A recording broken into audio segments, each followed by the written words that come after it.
Hello, welcome to Beargrass Thunder. Today we have a wonderful interview with a great person, Robert LeVertis Bell, District 4. He is running for a Metro Council seat, and he has a large list of accolades, more than 20 years of grassroots organizing, anti-racist work, and he is a member of the Jefferson County Teachers Association and proud union member. So, welcome, Robert. Hey, how's it going? You know, you are running for Metro Council. That is, especially during Corona, a feat. Can you tell us a little bit about why you decided to run for Metro Council, and how are you able to balance that with such a rigorous job like teaching? So why did I start running for office or decide to run for office? Basically, I thought it was a time for a certain kind of boldness in municipal politics, that reflected, I think, the time for boldness in our national politics. There's a time for, I think, an organized left progressive movement to actually sort of express some electoral muscle in Louisville and elsewhere, and I thought District 4 was a good place for that. Why me specifically taking on this task? I just felt the timing was right, and actually a couple people asked me, and I couldn't give them a reason to say no. When Barbara Sexton-Smith, who currently is our Metro Council person, decided that she was going to not run for re-election, pretty much immediately a few people said, well, Robert, you'd be good for this. You have this history, you have the politics, you don't have as much of a difficulty as other people do sometimes getting in front of people and start and talking.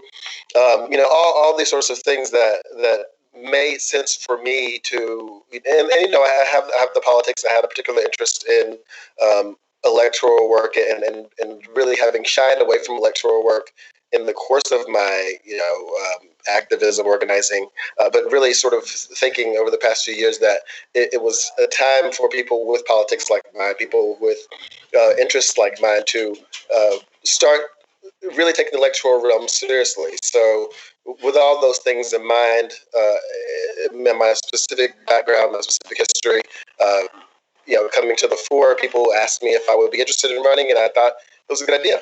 And I couldn't give them a good reason to say no. As far as how I balance that with teaching, well, first off, we're all in a very unusual time right now. Obviously, teaching right now is, it's the same verb, to teach, but it's not anything close to anything I've ever previously done. I've taught at the college level. I've taught, of course, I'm a middle school teacher right now, but it was rough. From December to March, I was busier than I've ever been at any point in my life, and I've been a fairly hardworking person. But it was just running is absolutely a full-time job. Teaching is a more than full-time job, and I'm a father of 3 children. So all that said, it was a really rough time as far as just trying to get a 5 minutes there. Then of course when the coronavirus hit, and we had to really alter the way we did everything, and including how we approached the task of teaching. In the test of running for office, it was a pretty big adjustment. I took a step back actually from the campaigning, because the best part of the campaigning up until that point to me was the public events, getting to see people, getting to talk to people, doing canvases, and really getting to see what people were interested in doing with their city. Mm-hmm. And I lost a lot of that when we stopped being able to canvass. I lost that. I lost that ability to do that, and it was, I think, appropriate to take a step back and let a whole society reassess, how we are engaging with the people we love, our families, and so forth. So we really took a step back from a lot of the more public-facing aspects of the campaign for a few weeks. Well, and I mean, it's also a safety concern to not only the constituents but also your entire team to do door-to-door canvassing at this point. Yeah, absolutely. We're not doing anything door-to-door. We still have an online presence. I've done a few national level talks, and then also a lot of local level meetings, all via Google Meet, Skype, etc. So But yeah, that's what it's been like for the past month or so. Is a lot of online meetings, a lot of online discussion, and trying to make my online presence, still, or not even just make it, still formidable, but trying to sort of ramp it up and really doing a lot more communicating online than I probably have been before. Sure. Well, discussing some of these issues, we have a lot of very, very high profile things like the Green New Deal, public ownership of local utilities, moving to clean energy with the goal of Louisville being carbon neutral by 2030, expanding public transit, stable neighborhoods, housing for all, and Solidarity City. Just the pitch in, then even I thought what you kind of said about Corona making everything so different and making us actually reassess, what's important to us. So with that kind of camera on all of your priorities here, what do you think the coronavirus and kind of our new reality, which talking point is now like your number one? What's your most important now? That's interesting that you say that, because before any of this hit, my main talking points, I would talk about the Green New Deal stuff, and that was, that's very important to me, and we in order to have a future worth living in, we have to, really assess our climate policy and be aggressive about it. But that wasn't the first thing that I talked to people about. I would talk to people about the things they wanted to talk about, which were housing, and then to me, and to go back to the earlier question, what made me really want to get into this race was really have a feeling like we needed to have someone or more someone's downtown in Metro Hall who were willing to fight against austerity politics. The idea, so last year when we had our big budget crisis, one of the first things, some of the first things that were being proposed by the mayor and his budget cuts were things like, we have to remove one suggestion was to remove an ambulance from the street. Things like that. We have to close the libraries. And that was, to me, I know that when the budget is at a shortfall, when there are a lot of difficult decisions have to be made. But even at the time, I thought, well, we can't take an ambulance off the street. And now, in this time, where we're dealing with the biggest public health crisis this country has dealt with in 100 years, the sort of short-sightedness of that sort of approach to austerity and really chipping away at our social safety net, what meager social safety net we have left, I think it's pretty clear that is a wrong-headed way to approach, trying to live in a society, trying to be here for one another.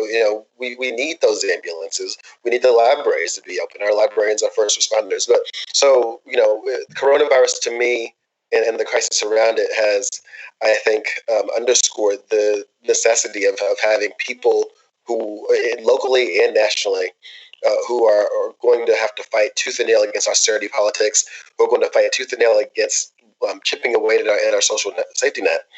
And that's one of the things that this has made very, very clear to me, and it sort of has bolstered in me the passion for actually winning this race. With going forward as Solidarity City, it's one of your main hashtags. I really like it, but what does that mean? So the Solidarity City campaign, it's a Louisville DSA campaign, and it encompasses basically. So Louisville used to have a reputation for being what they called a strike city. It was a city that the labor unions were considered strong. Labor unions often set the tone for local politics, and the threat of a strike, the threat of job actions really did affect the way that people lived in the city and did, were subjects in the city, the way people did politics. And so the Solidarity City campaign is just the idea behind it is just that we're going to bring that back to some degree. Mm-hmm. We're going to underscore the value and importance of labor and labor movements, but also it's a more all-encompassing thing. It's about keeping our social safety net strong. It's about keeping libraries open, fighting against austerity in general, and then it's about the running political candidates and not just endorsing, candidates who we agree with, but having candidates who are accountable to and actually completely represent our message. And so my campaign, Louisville DSA is big supporter of my campaign, and my campaign is sort of around that Solidarity City hashtag. Encompasses all of that: the social safety net, the fight against austerity, the power of labor, and having what we're calling class struggle elections, and then having candidates who are running on that sort of platform, running for local office. Because we can't be a solidarity city. It used to be a few years ago. Mayor Fisher said this is a possibility city, right?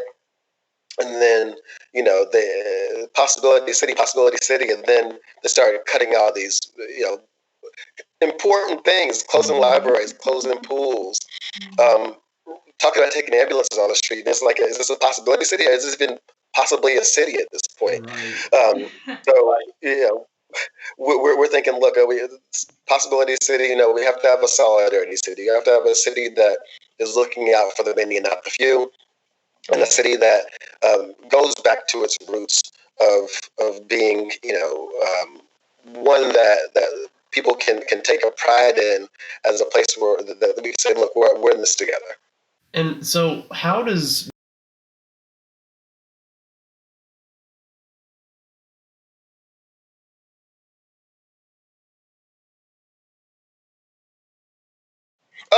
it's everywhere. I mean, if you look at our city, and you guys have done a lot of work on this. You guys, Jody has been sending me maps. I've been spamming maps.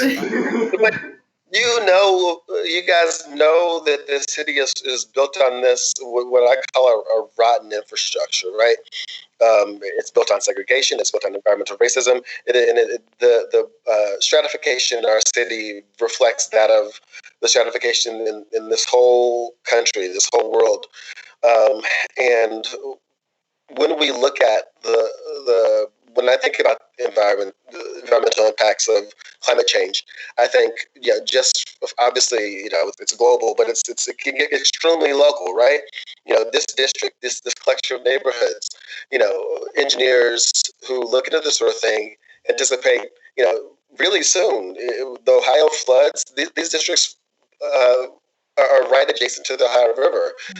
The people who locally, internationally, the people who will be most affected by the most detrimental aspects of climate change are going to be the people who are living in the most precariously in whatever situation they're in. And so when we talk about climate change as being something that affects everybody, it does, but it will affect the most easily and most quickly affected people who are going to be the people who are living the most precariously now. And so, when we look at our district, thinking about, okay, we have Russell, Portland, downtown, etc. We have all these neighborhoods and all these people with these different stakes in the city and different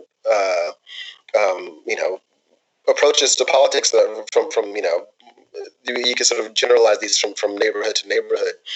But one thing that everyone has in common is that, like I said, we're by the river.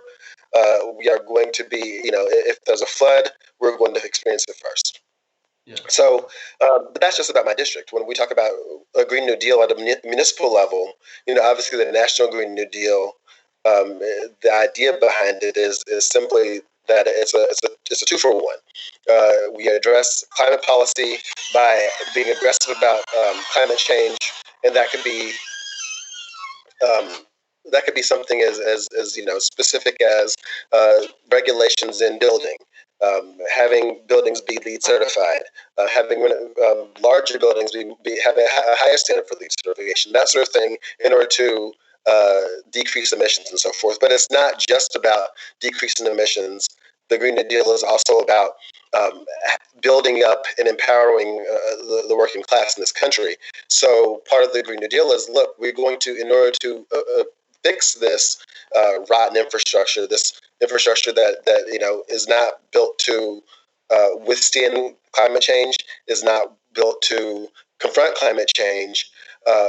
In order to fix that, we are going to need jobs, and we're going to need people who are trained to do those jobs effectively in order to rebuild our society in the face of this threat. And so, the labor portion of the Green New Deal is empowering labor, building from the working class a layer, several layers, a generation of people who are capable of doing the important and well-paid union labor that is going to be necessary to build our society. And so when I talk about doing that at a municipal level, that, because to do that at a national level, you're going to need levers to do that at the municipal level. And that means things like, having, JCPS currently has this academy program where students are learning these trades, and it's really wonderful and beautiful. Well, having some collaboration between city government, between JCPS, between JCTC and other higher education institutions in the city to prioritize building those jobs and the training for those jobs within the most affected communities in the city. So more incredible amounts of collaboration between all kinds of different partners. Absolutely, because it's necessary. I mean, we have to be in this together if we're going to, do the things we say we want to do. We want to make the city carbon neutral. We want to make the city livable, and we want to fix the environmental racism, the rotten infrastructure the city has. To me, it's all the same fight, and it's just going to require a lot of work and a lot of collaboration. Absolutely. Well, say you win on election night. You have all this political momentum behind you. You walk into those doors. What's the first thing you do when you're elected? Well, the absolute first thing I do is propose a safety zone legislation for the Louisville safety zone. And that is something that I've said I would do. The first thing I would do, if you're not familiar with that, the EMW clinic, women's clinic, is in District 4, is the last operating abortion clinic in the city of Louisville. Mm-hmm. And if anybody who's there any day of the week, but especially on Saturday mornings, can see that it's a pretty abusive circus down there with the protesters who are just, they're harassing the patients who go into the clinic. And the safety zone legislation is just gives a buffer, a legal buffer outside the clinic so that the patients are safer. And it's something people have talked about for years. And I know for a fact, and this is public knowledge, that many people in the Metro Council say they would vote for it if it were proposed. However, no one, they won't propose it because they say, this is a District 4 issue. This is District 4 has to propose this. Mm-hmm. And our current councilperson, Barbara Sexton-Smith, has not done so yet. Mm-hmm. Now, I think that's a faulty logic. This is not the District 4 women's clinic. Mm-hmm. It's not even the women's clinic. It is a clinic that serves hundreds of miles at this point because of the assaults on abortion access to this country. So the first thing I would do, or one of the first things I would do is absolutely propose that legislation. Can I just say, as a medical professional and a woman who lives in Kentucky, that is just so important and so amazing to hear just brought up independently. And I just want to thank you for that. Thank you. I was a clinic escort there, 20 years ago, and it's crazy that that's still going on. Mm-hmm. That not been addressed ever since. It was crazy then, and it's crazy now. It's abusive. It's horrible, and it needs to stop. So there's that, and then everything else. It's going to be rough. I mean, I anticipate more than anything else. Our city is going to be like every other city in the country, every other state government. We're going to be having to fight tooth and nail to get the aid that we need from the state, from the federal government to rebuild our society after coronavirus. And, I anticipate that fight. And also, whatever aid comes is going to come with the secondary fight of allocating those resources. So looking to see, I think that's going to be the major fight next year. Whoever wins this race and also all the other races are going to be in a battle for revenue, in a battle for resources, and then the secondary battle of how to allocate those resources. And I know that there will be people who are going to be fighting to um, put the resources that we get in aid that we get into shoring up the traditional systems that have already put us in the situation that we're in. Mm-hmm. And so I'm going to have to lead a fight, I know, in order to make that not happen. I definitely think that's critical, especially as a time like being in Smoketown and seeing the decrease in the amount of, I think, visible air pollution that we have down there based on all the one-way streets that, most of Jefferson Street is completely empty now. It's 4 lanes. It's the size of, a major highway, and people are going, like 45, 50 miles an hour.